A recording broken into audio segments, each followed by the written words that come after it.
Hello, नमस्कार, सुप्रभात, a very good morning to all of you. सुबह के 3:21 हो रहे हैं और मैं ब्रिजेश आप सभी का उड़ान में एक बार फिर से स्वागत करता हूं।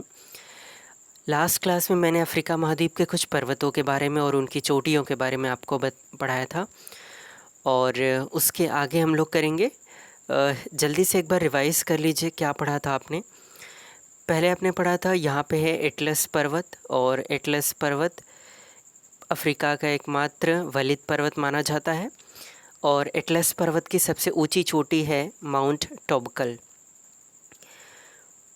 फिर अगर आप यहाँ आएंगे तो ये कॉन्गो है और कॉन्गो लोकतांत्रिक गणराज्य है। इसके बाद यहाँ पे जाम्बिया है। कॉन्गो लोकतांत्रिक गणराज्य और जाम्बिया में एक फैला हुआ है जिसका नाम है कटंगा पर्वत, और ये तांबा, हीरा, यूरेनियम, टीन, इन सब चीज़ों के लिए उत्पादक क्षेत्र है। ये सदाबहार वन पाए जाते हैं क्योंकि विषुवत रेखा का काफ़ी करीब है। यहाँ पे है आइवरी कोस्ट और लाइबेरिया, इन दो देशों के बीच एक पर्वत है, वो भी निम्बस पहाड़ी लौह अयस्क के लिए प्रसिद्ध है।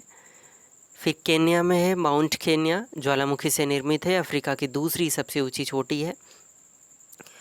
और यहाँ पर है युगांडा और केन्या की बाउंड्री पर एक पर्वत जिसका नाम है माउंट एल्गन।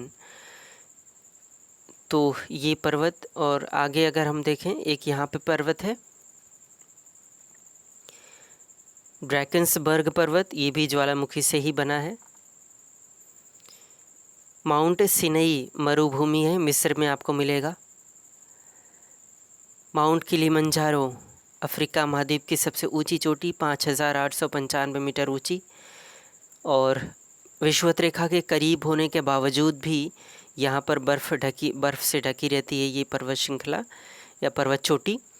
और कहवा कॉफ़ी की खेती के लिए प्रसिद्ध है। माउंट रोवियन जोरी, ये आपको कॉन्गो और युगांडा की सीमा पर मिलेगा, माउंटेन ऑफ द मून के नाम से प्रसिद्ध है। माउंट कैमरून में मिलेगा और लौह भंडार के लिए प्रसिद्ध है। अफ्रीका का एकमात्र सक्रिय ज्वालामुखी पर्वत माना जाता है इसको। तो ये पर्वत श्रृंखलाएँ थीं। अब आगे हम लोग बढ़ेंगे और अफ्रीका महाद्वीप की नदियों के बारे में हम पढ़ेंगे।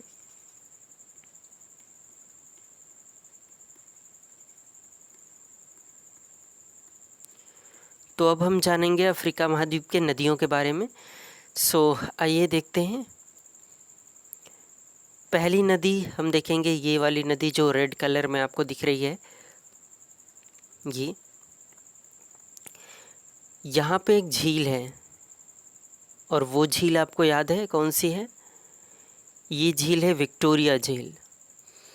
अफ्रीका महाद्वीप की सबसे बड़ी मीठे पानी की झील मानी जाती है विक्टोरिया झील, और आप देख रहे हैं इसी विक्टोरिया झील से विषुवत रेखा गुजर रही है। ये जो लाइन है ये मैंने विषुवत रेखा बना रखी है। तो विषुवत रेखा विक्टोरिया झील से गुजरती है। विक्टोरिया झील से ही एक नदी ऊपर की तरफ बढ़ती है। आप देख रहे हैं ये कौन सा देश है?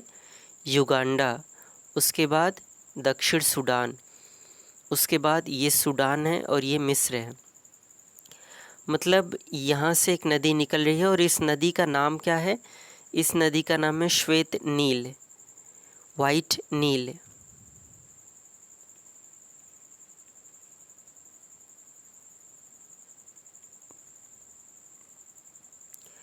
सफ़ेद नील ये नदी निकलती है विक्टोरिया झील से, उत्तर की तरफ प्रवाहित होते हुए आगे बढ़ रही होती है और ये पहुंच गई है सूडान में।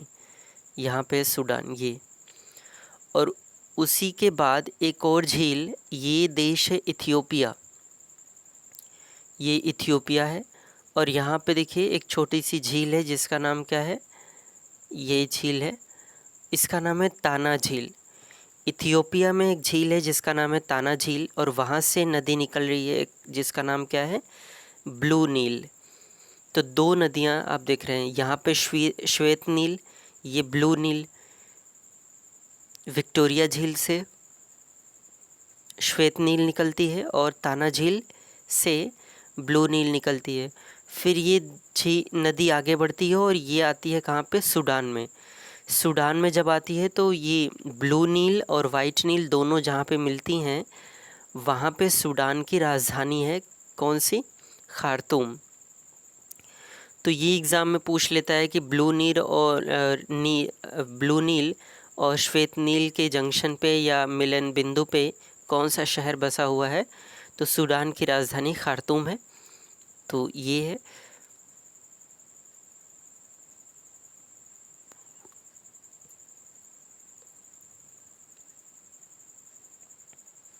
उसके बाद ये प्रॉपर नील नदी के नाम से जानी जाने लगती है। और ये फिर आगे बढ़ते हुए यहाँ आती है, किस सागर में गिरती है? भूमध्य सागर में इसका मुहाना है। एग्ज़ाम में कई बार इसका मुहाना भी पूछा गया है, तो आपको याद रहना चाहिए ना। मुहाना कहाँ पे है इस नदी का? मुहाना है आपको भूमध्य सागर में मिलेगा, क्योंकि ये दक्षिण से उत्तर की तरफ जा रही है, तो इसकी डायरेक्शन ये है। तो यहाँ पे जो सागर है उसका नाम है भूमध्य सागर, और यहीं पर ये नदी अपना डेल्टा बनाती है। तो ये डेल्टा भी इसका भूमध्य सागर में बनता है। अब कुछ और बातें देखिए। ब्लू नील जब ताना झील से निकलती है ना, तो उसी के थोड़ी ही दूर जाने के बाद यहाँ पे आप देखेंगे एक बांध बन रहा है। बहुत बड़ा बांध बना रहा है इथियोपिया, और उसका नाम है ग्रैंड रेनेसा डैम। 2011 में इसकी शुरुआत हुई थी बनना। विवाद इन दोनों देशों के बीच में है, सूडान और इथियोपिया के बीच में, क्योंकि ये बहुत बड़ा डैम है और इसकी वजह से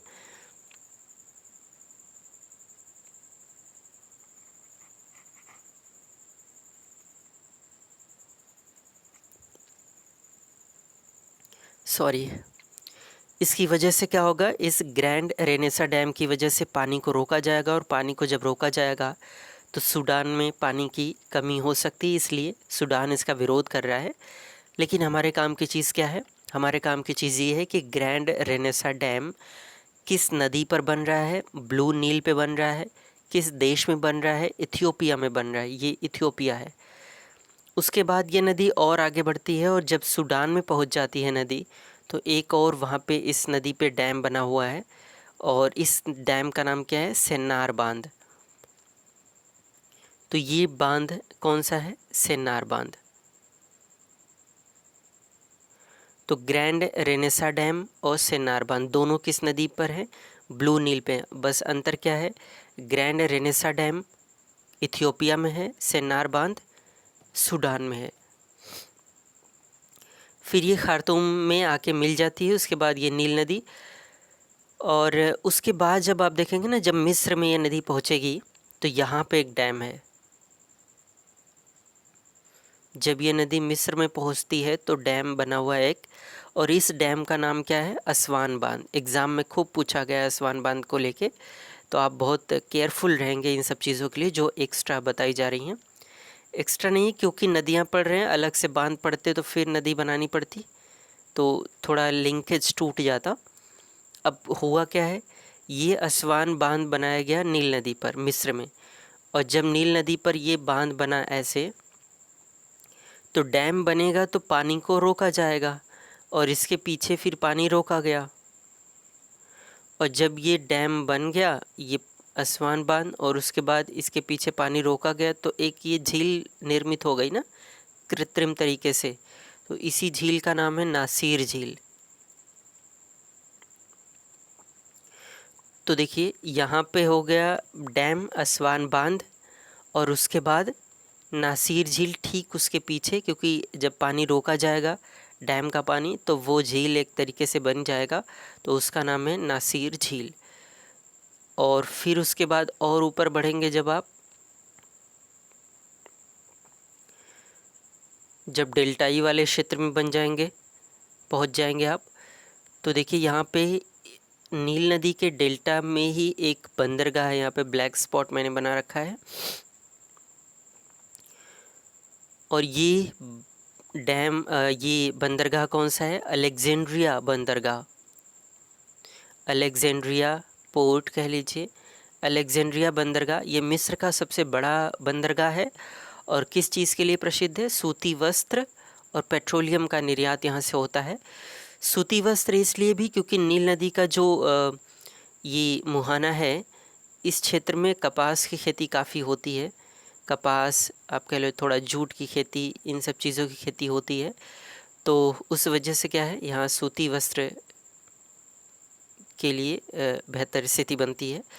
इसके अलावा नील नदी को मिस्र की जीवन रेखा भी कहते हैं, ये भी आप कहीं पे नोट कर लेंगे।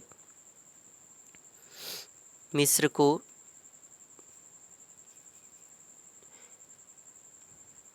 को नील नदी की जीवन रेखा,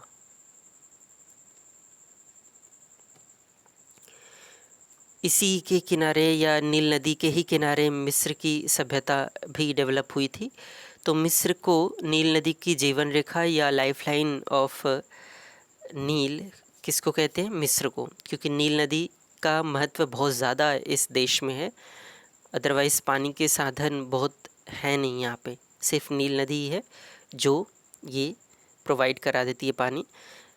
और हम नील नदी की बात करें तो नील नदी विश्व की सबसे लंबी नदी है। दुनिया में सबसे लंबी नदी अगर कोई है तो वो नील नदी है। लंबाई अगर देखें तो कितनी है, 6,695 किलोमीटर की ये लंबाई है। लंबाई पूरी यहाँ से गिनते हैं।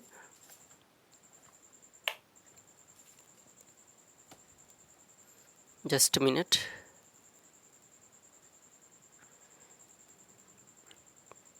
तो लंबाई अगर देखें तो यहाँ से गिनते हैं। और कभी आपसे ये पूछ ले कि नील नदी का उद्गम कहाँ पे है, उद्गम का मतलब शुरू कहाँ से होती है, तो वो ताना झील नहीं पूछते हैं। ताना झील ना पूछ के वो क्या पूछते हैं, यहाँ से ये वाला ऑप्शन में रहता है विक्टोरिया झील। तो आपको उद्गम पूछे तो श्वेत नील वाला ही उद्गम बता देना है, विक्टोरिया झील, है ना। ऐसा नहीं करना है कि आप कौन सा बताएं। यही मुख्य रूप से माना जाता है कि इसका उद्गम कहाँ पे है, विक्टोरिया झील में है। मुझे लगता है नील नदी हमने ठीक से कवर कर लिया है। पहली चीज़, विक्टोरिया झील से निकलती है श्वेत नील और आगे बढ़ती है। फिर इथियोपिया के ताना झील से निकलती है ब्लू नील और ये जाके खार्तूम में मिलती है। ब्लू नील पर एक बांध बन रहा है, ग्रैंड रेनेसा डैम, ये इथियोपिया में बन रहा है। और सूडान में एक बांध बना हुआ है ब्लू नील पे, सेन्नार बांध।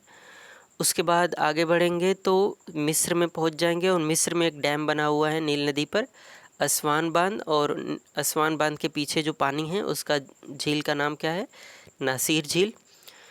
फिर नील नदी आगे बढ़ जाती है और नील नदी का मुहाना कहाँ पे आपको मिलेगा, भूमध्य सागर में।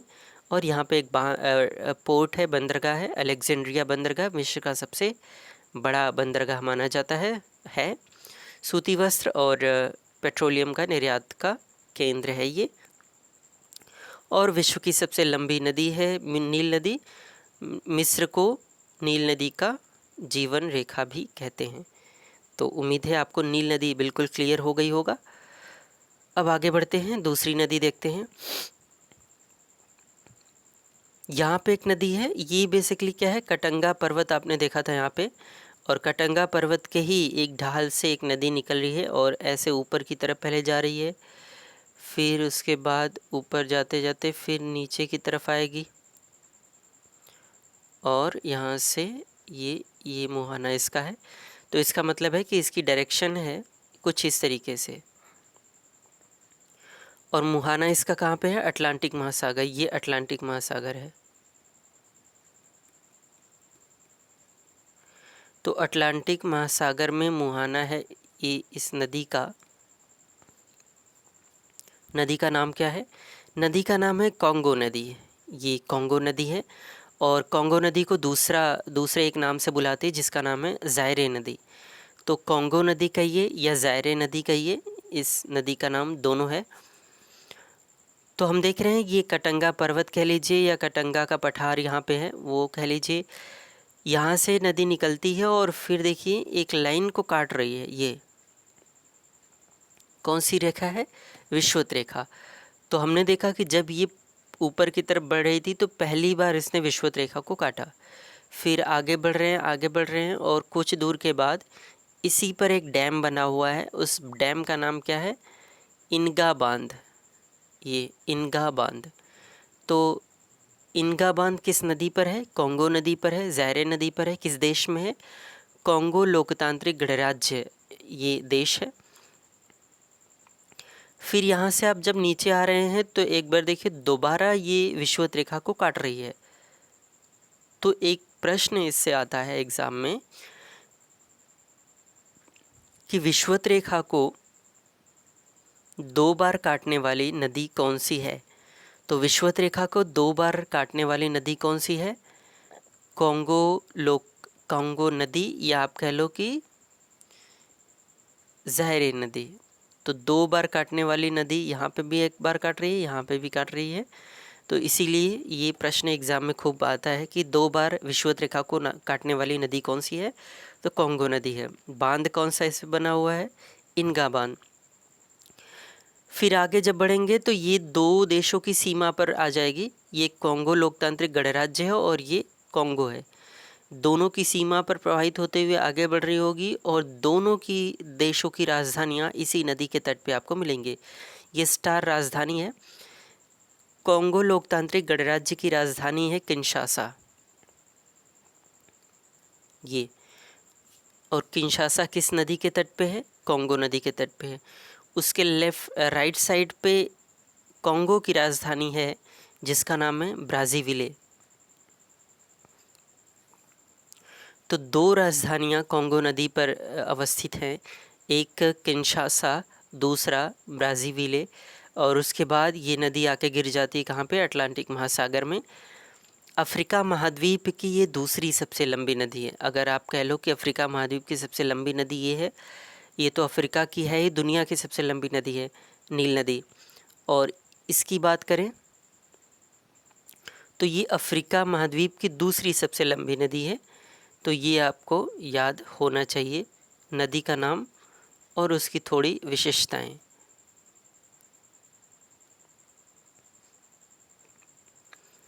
फिर यहाँ से देखिए एक लेफ़्ट साइड से एक सहायक नदी जाके इससे मिल रही है और इस सहायक नदी का नाम क्या है? इस सहायक नदी का नाम है कसई नदी। यहाँ पे लिखा हुआ है कसई नदी। कसई नदी बेसिकली क्या है? यहाँ पे डायमंड के रिज़र्व काफ़ी मिलते हैं। तो कसई नदी का जो बेसिन है, या आप कह लो कि कॉन्गो का भी बेसिन, यहाँ पे क्या होता है कि डायमंड के रिज़र्व काफ़ी मिलते हैं। और क्योंकि ये विषुवत रेखा के करीब है तो यहाँ पे आपको मिलेंगे कॉन्गो के जंगल। तो जो कॉन्गो नदी बेसिन है ना, ये बेसिन का मतलब है कॉन्गो नदी के आसपास का क्षेत्र। विषुवत रेखा के काफ़ी करीब है तो यहाँ पे जंगल भी काफ़ी घने होते हैं और यहाँ पे एक जनजाति पाई जाती है इस इलाके में। कॉन्गो नदी बेसिन या कॉन्गो के जंगलों में एक जनजाति पाई जाती है जो दुनिया की सबसे छोटी कद वाली वो जनजाति है, उसका नाम है पिग्मी। यहाँ पे लिखा हुआ है। तो आपसे ये पूछ लेगा कि कॉन्गो के जंगल में कौन सी जनजाति पाई जाती है, तो कौन सी पाई जाती है? पिग्मी। ये दुनिया के सबसे छोटे कद वाली प्रजाति है, तो पिग्मी है। बाकी सारी चीज़ें मैंने आपको बता दी है। ये ज़ायरे नदी या कॉन्गो नदी अफ्रीका की दूसरी सबसे लंबी नदी है। विषुवत रेखा को 2 बार काटती है। कसई नदी डायमंड रिजर्व के लिए प्रसिद्ध है, इसकी सहायक नदी है। कॉन्गो नदी बेसिन के विषुवतीय क्षेत्र में विश्व की सबसे छोटी कद वाली प्रजाति पिग्मी रहती है और इसका मुहाना आपको मिलेगा अटलांटिक महासागर में। ठीक, अब आगे बढ़ते हैं। एक नदी ये देखिए, ये देश का नाम याद है आपको? इसीलिए मैंने बोला था ना आपसे देश को याद रखने के लिए। जब भी हम कुछ पढ़ेंगे हर बार आपको देश का नाम ध्यान में आना चाहिए। ये है गिनी और यहाँ पर एक पठार है छोटा सा जिसको कहते हैं गिनी की उच्च भूमि या गिनी उच्च भूमि। पठार है बेसिकली, गिनी का पठार। और वहाँ से एक नदी निकलती है, पहले ऊपर जाती है और गिनी से वो पहुँचती है माली में। जैसे ही माली में वो पहुँचती है, माली में माली की राजधानी बमाको उसी नदी के तट पे है। और ये नदी पहले जान लीजिए कौन सी है। नदी का नाम है नाइजर नदी। तो नदी है नाइजर नदी, निकलती कहाँ से? गिनी से ऊपर बढ़ती है बमाको, माली की राजधानी बमाको इसी नदी के तट पे है। उसके बाद ये फिर नीचे की तरफ आना शुरू होती है। ये कौन सा देश है, याद है आपको? चेक करिए। अगर आप यहाँ से देखें, ये अल्जीरिया है, ये मिल जाएगा आपको नाइजर। तो माली से वो नदी आ गई है अब नाइजर में, यहाँ से एंटर कर गई नाइजर में, ये नाइजर है। उसके बाद ये नदी अब आगे बढ़ेगी और फिर ये पट्टे जो नुमा देश दिख रहा है बेनिन, बेनिन से होते हुए फिर ये पहुंच जाएगी किस देश में? ये कौन सा देश है? नाइजीरिया। अगर आपको देश याद ना हो तो आप पीछे वाले मैप से क्या करना, कौन सी नदी किस देश से गुज़र रही है उन देशों के नाम भी आप लिख लेना। उसकी वजह है कि वो भी पूछ लेते हैं कि कौन से देश से गुज़रती है नदी। तो फिर ये नाइजीरिया में पहुंचती है। नाइजीरिया में एक डैम आपको इसी नदी पर मिलेगा, बहुत प्रसिद्ध डैम है ये, और एग्ज़ाम में भी कई बार पूछा गया है, कैंजी बांध। तो कैंजी बांध किस नदी के तट पे है? नाइजर नदी के तट पे है। किस देश में है? नाइजीरिया में है। फ़र्क है इसमें। और उसके बाद ये नदी आगे बढ़ती है और ये आके गिर जाती है कहाँ पे? ये जो वाटर बॉडी है इसको बोलते हैं गिनी की खाड़ी। है तो ये अटलांटिक महासागर, लेकिन छोटी सी वाटर बॉडी देखें तो वो है गिनी की खाड़ी। और इसी पर एक बंदरगाह आपको मिलेगा, हारकोट बंदरगाह। नाइजर नदी के तट पे नाइजीरिया में हारकोट बंदरगाह मिलेगा और खनिज तेल के निर्यात के लिए बहुत प्रसिद्ध है ये। और आपको पता है, देख रहे हैं, ये नाइजर है। और नाइजर में अभी 1-2 दिन पहले की खबर है कि क्या हो गया है? मिलिट्री कू हो गया है। वहाँ पे मिलिट्री के जो आर्मी के चीफ थे, उन्होंने सिविलियन गवर्नमेंट को हटा के खुद कार्यभार संभाल लिया है। तो ये आपको न्यूज़ भी कवर करते हुए बहुत आराम से चीज़ें याद हो सकती हैं कि नाइजर की बात हो रही है। इधर कुछ दिन पहले चाड में, सूडान में, इन सब में मिलिट्री कू हुआ। तो आपको देश याद रहेगा, तब बढ़िया से करंट अफेयर्स भी याद हो जाएंगे। तो नाइजर नदी क्योंकि पाम को ले जाने के लिए भी इस नदी का प्रयोग किया जाता है, तो इस नदी को एक और नाम से जानते हैं, पाम ऑयल नदी। तो हमने क्या देखा? गिनी से नदी निकलती है, माली की राजधानी बमाको इसी के तट पे है। फिर नाइजर नदी आती है नाइजर देश में, उसके बाद बेनिन से होते हुए नाइजीरिया में, इसी पर एक बांध है कैंजी बांध, और फिर ये नदी गिर जाती है गिनी की खाड़ी में। हारकोट बंदरगाह इसी नदी के तट पे आपको मिलेगा, नाइजीरिया का बंदरगाह है। ठीक है, अब एक और नदी कवर करते हैं। ये देश कौन सा है पहले चेक करिए। ये देश याद है? अंगोला। यहाँ पे देखिए, नामीबिया, अंगोला, कॉन्गो लोकतांत्रिक गणराज्य। तो ये है नामीबिया, और नामीबिया से निकलती है नदी, कौन सी नदी? जाम्बेजी नदी। तो नामीबिया देश से एक नदी निकलती है, जाम्बेजी नदी। उसके बाद ये जाम्बेजी नदी आती है अंगोला से। ये देश कौन सा है? जाम्बिया। ये जो देश है वो जाम्बिया है। तो ये नदी अंगोला से आती है, फिर जाम्बिया में एंटर करती है। जाम्बिया से एंटर करते हुए फिर ये पहुंच जाती है, थोड़ा सा ये देखिए, ये वाला जो देश है यहाँ तक एंटर कर चुका है ना, तो ये नामीबिया तक आती है। नामीबिया से फिर थोड़ा बहुत बोत्सवाना में, उसके बाद ये बाउंड्री पे प्रवाहित होती है, इधर जाम्बिया, ये जिम्बाब्वे। तो जाम्बिया और जिम्बाब्वे पे जब ये आती है तो यहाँ पे देखिए ग्रीन कलर में मैंने एक कुछ ऐसे बना रखा है, इस तरीके से। ये एक बहुत प्रसिद्ध जलप्रपात है, एग्ज़ाम में भी खूब पूछा गया है। और ये जलप्रपात का नाम क्या है? इस जलप्रपात का नाम है विक्टोरिया जलप्रपात। तो विक्टोरिया जलप्रपात किस नदी पर है? पहला सवाल जाम्बेजी नदी पर है। किन दो देशों की सीमा पर है? जाम्बिया और जिम्बाब्वे की सीमा पर है।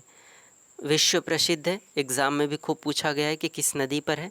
तो विक्टोरिया जलप्रपात हमने देखा जाम्बेजी नदी पर, जाम्बिया और जिम्बाब्वे की सीमा पर है। फिर जब आप आगे बढ़ेंगे तो इन्हीं दो देशों की सीमा पर एक डैम और है, एक डैम है, यहाँ पे डैम बना हुआ है। और ये डैम क्या, इस डैम का नाम क्या है? करीबा बांध। बांध का नाम है करीबा बांध। जब बांध बनाया गया तो उसके पीछे पानी को रोका जाएगा, और जब ये पानी को रोका जाएगा तो वो क्या बन जाएगी? वो झील बन जाएगी। तो ये डैम बना, उसके पीछे ये देखिए पानी को रोक दिया गया यहाँ पे, और ये पानी को जब रोका गया तो इसका नाम भी क्या पड़ा फिर? करीबा झील। तो करीबा बांध बना, उसकी वजह से पानी को रोका गया, वहाँ पे पानी को एकत्र करना पड़ा, तो उससे एक कृत्रिम झील बन गई, और वो उस झील का नाम क्या है? करीबा झील। तो आपसे पूछेगा कि करीबा बांध किस नदी पे है? जाम्बेजी नदी पे है। करीबा झील किस नदी का हिस्सा है? तो ये भी जाम्बेजी नदी का हिस्सा है। फिर उसके बाद जाम्बिया और जिम्बाब्वे की सीमा से वो नदी एंटर कर जाती है मोजाम्बिक में। ये देखिए मोजाम्बिक है, देश का नाम मोजाम्बिक है, और यहाँ पे जो वाटर बॉडी है ये, इसका नाम है मोजाम्बिक चैनल। तो फिर जाम्बेजी नदी आके मोजाम्बिक देश से होते हुए मोजाम्बिक चैनल में गिर जाती है। तो मुहाना इसका आपको कहाँ मिलेगा? मुहाना है जब मोजाम्बिक चैनल में। तो जाम्बेजी नदी ये हमने पढ़ा। जाम्बेजी नदी अंगोला से निकलती है, फिर आती है कहाँ पे? जाम्बिया में। जाम्बिया से थोड़ा बहुत आप कह लो किस देश में प्रवाहित होती है? नामीबिया में, थोड़ा सा बोत्सवाना में। उसके बाद जाम्बिया जिम्बाब्वे की सीमा पर प्रवाहित होती है, और उसी जाम्बिया या जिम्बाब्वे की सीमा पर एक जलप्रपात आपको मिलेगा, विक्टोरिया जलप्रपात, विश्व प्रसिद्ध है। उसके बाद आगे बढ़ेंगे तो एक बांध मिलेगा आपको, करीबा बांध, और करीबा बांध की वजह से उसका पानी रोका गया, और जब पानी रोका गया तो उससे एक झील निर्मित हो गई जिसका नाम क्या है? करीबा झील। और फिर ये मोजाम्बिक में प्रवाहित होते हुए मोजाम्बिक चैनल में अपना डेल्टा या मुहाना बनाती है। तो ये हमने आज कुछ नदियों के बारे में बात करी है। आगे हम लोग और नदियों के बारे में, अफ्रीका महाद्वीप की नदियों के बारे में पढ़ेंगे। बहुत इम्पोर्टेंट फैक्ट है, मैं कोई भी इम्पोर्टेंट फैक्ट जो एग्ज़ाम में पूछा गया है या पूछा जा सकता है मैं छोड़ नहीं रहा हूँ, तो आपको ध्यान रखना है बहुत अच्छे से। और कुछ आपको अगर नए पॉइंट्स मिल जाते हैं तो आप भी ऐड कर सकते हैं। इसका मतलब ये नहीं है कि जो मैं बताऊँ सिर्फ उतना ही, अपने से भी अगर पढ़ाई करते हैं तो आप भी कुछ ऐड कर सकते हैं। हाँ, मैं वो पॉइंट कभी नहीं छोड़ूंगा जो आपके एग्ज़ाम के लिए सबसे महत्वपूर्ण होंगे, है ना। So that's all for today. Thank you very much.